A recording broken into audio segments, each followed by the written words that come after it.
Well, hello everyone and welcome back to my channel. Today I want to do the mid-year book tag and we're just gonna look at my reading in the first half of the year. I always like waiting until it is actually July to do this. I know that a lot of people already did this and I'm always late, but I feel like I'm missing something when I don't wait until I have actually read like for 6 months. So I hope you're still interested in this video and let's go. The first question is best book you've read so far this year, and I have read 4 5-star books so far this year, and I would say it's a tie between 2 of those books. The first one would be The Grace of Kings by Ken Liu, which is now one of my favorite fantasy books that I've ever read. I think it's a fantastic novel. It is a high fantasy that is inspired by Chinese history, but we have a complete fantasy world that is all its own, and we have different players that are struggling for the throne, and I love the philosophical discussions about leadership and ruling a kingdom that we get in this book, and I just loved seeing our characters blossom and bloom. It was lovely and I would highly recommend. And then the other book is Passing by Nella Larsen, which is one of the classics I wanted to read this year.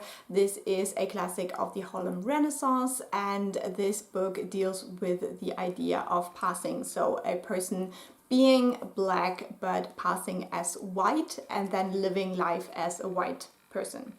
So I've always been kind of intrigued by this concept because it shows so well how we have, as a society, defined these racial lines. They're not really there in any biological sense, but we have defined what is what, and that people can kind of slip under the radar like that, I think is a testament to that social construction. So that's why I enjoy stories about that, because it is kind of this zooming in on a person who kind of defies these societal expectations in a way of what they should be, but at the same time it comes at such a high cost.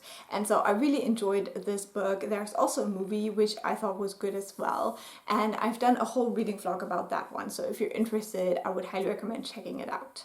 The next question is a best sequel you've read so far this year, and for me that would definitely be Bloodmarked by Tracy Deonn. This is a book that I have so highly anticipated. It's a sequel to Legendborn, which is a YA story that has Arthurian myth, but also in the first book more of a dark academia vibe, where we follow a main character of Bree, who is black, and she goes to this really fancy school, and she learns about a secret society where there are the descendants of the kings of the Round Table, I think it is called. No, the knights. Sorry, not the kings. Oh, I'm so bad with this kind of thing.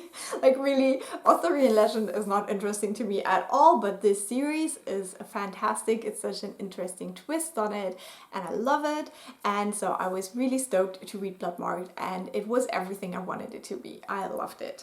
Then we have new release you haven't read yet but want to, and I have 3 very highly anticipated books that I haven't read yet that came out this year.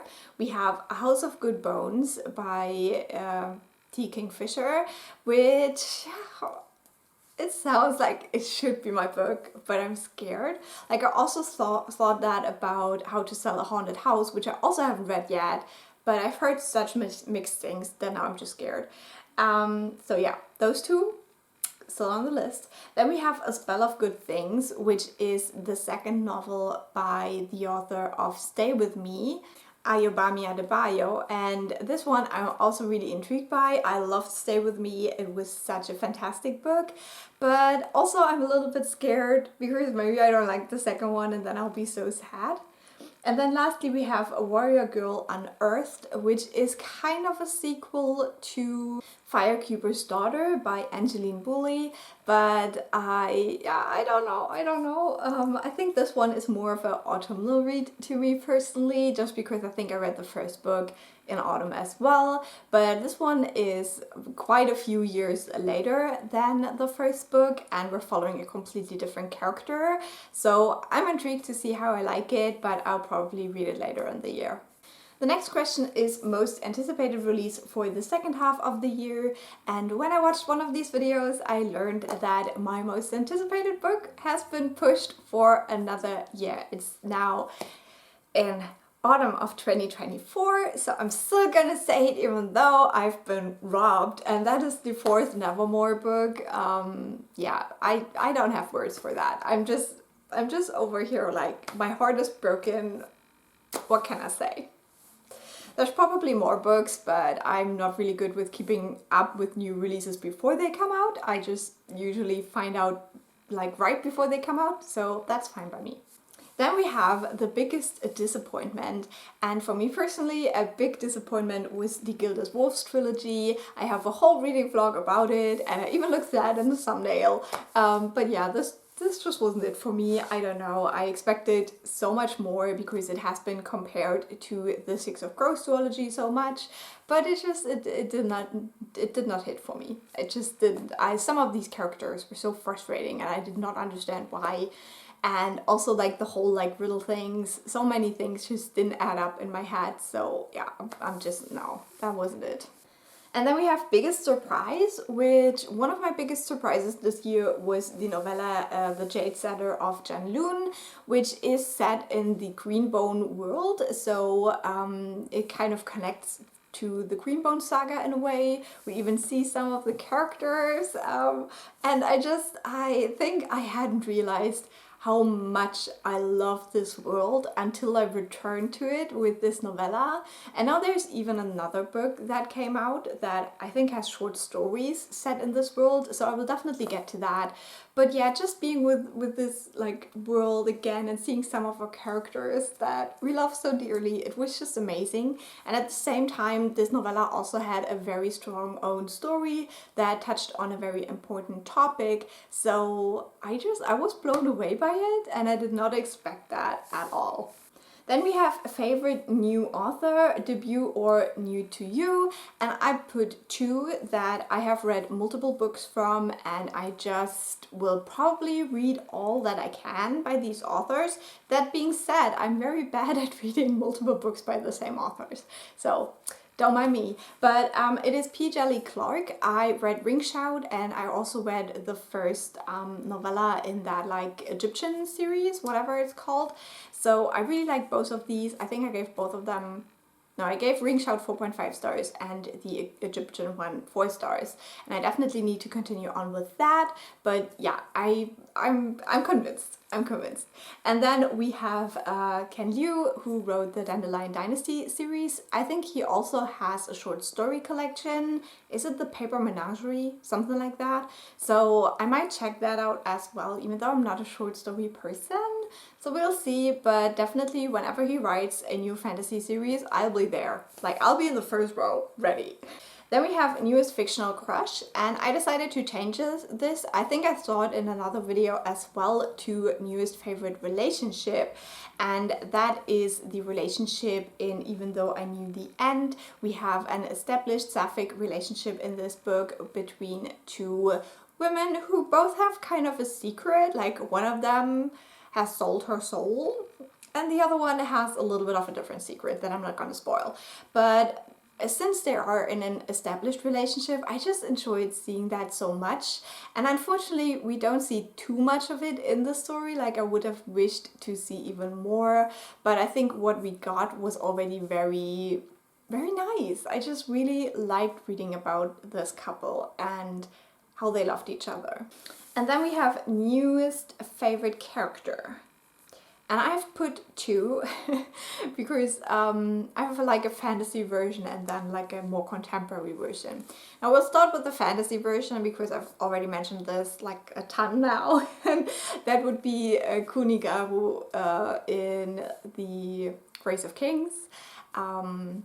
he's fantastic. He's so amazing. Like, I have seen a lot of discussion about toxic masculinity and that we need more examples of non-toxic masculinity, especially in the media. And so when I read about Cooney and the way he lives his life and his philosophy and what he's trying to achieve, I'm like, that is the definition of non-toxic masculinity to me. Like, I love him so much. And he doesn't always do everything right. Like, he definitely has done like things that are not great, but they fit together. Like, it makes sense that he would do these things, and they are never easy for him. And I think that's what I enjoyed about his character so much, that he struggles and he doubts and he thinks about consequences, but he also knows that in the end he will have to make a decision. Sometimes he only has seconds to decide something, and then he has to stick with that. And I loved it. I just loved him. He's great. And now that I'm like further into the story and we're like progressing like years and years and years, there was like this one scene where a character would start singing a song that Cooney would sing when he started his journey, and I teared up. I cried. I love him so much. And then the other character, very, very different, would be, now I'm actually not sure, I put the wrong name, Nick in Heartstopper. So the love interest. I think Charlie is the main character, Nick is the love interest. It has been a while since I read the first volume of that. But I just like the way that Nick struggles with his sexuality, because he thought he was straight, but now he's not so sure anymore. But he does that while not hurting Charlie.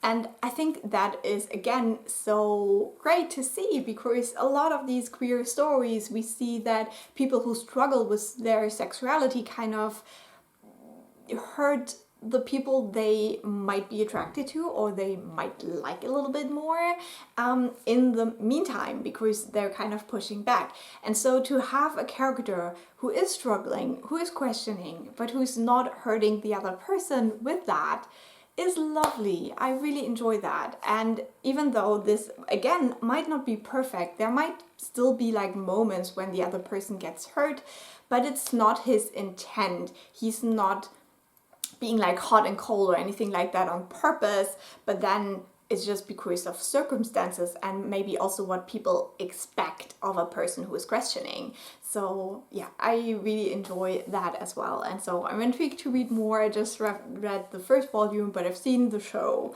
and I do like the show a little bit more. So I'm very excited to get the second season of that soon too. Then we have Book That Made You Cry, and I think I don't really cry with books, so I just put 2 books that have sad themes or have a sad scene that really impacted me. One is Fragen, die mir zum Holocaust gestellt werden. This is a book by a Holocaust survivor who basically wrote about questions she was frequently asked when she went to schools to educate young people on the Holocaust. And so obviously that is a very sad topic, but I enjoyed about this book that it turned hopeful in the end as well. And then we have Sweet Bean Paste, which is a Japanese novel, and this one deals with stigma and discrimination, and it also has a very tender friendship at the heart of it. And yeah, the ending of that was definitely sad as well, but in this like not depressing sad, but just beautiful but sad kind of way. A book that made you happy, I think I have to put Heartstopper again, because I don't read a lot of happy books, unfortunately, so we'll just put that. Then the most beautiful book you have acquired this year would be these editions of the Dandelion Dynasty series. If you put them all in a row, the spines create a picture, and I just love the colors that are used, like this kind of orangey pink and then the kind of teal. And yeah, those are stunning. Like, compared to the other versions of these books, this is what made me read this series. What books do you need to read before the end of the year? I made a list of 5 series and 5 authors I want to read this year, so I'm still working my way through this list.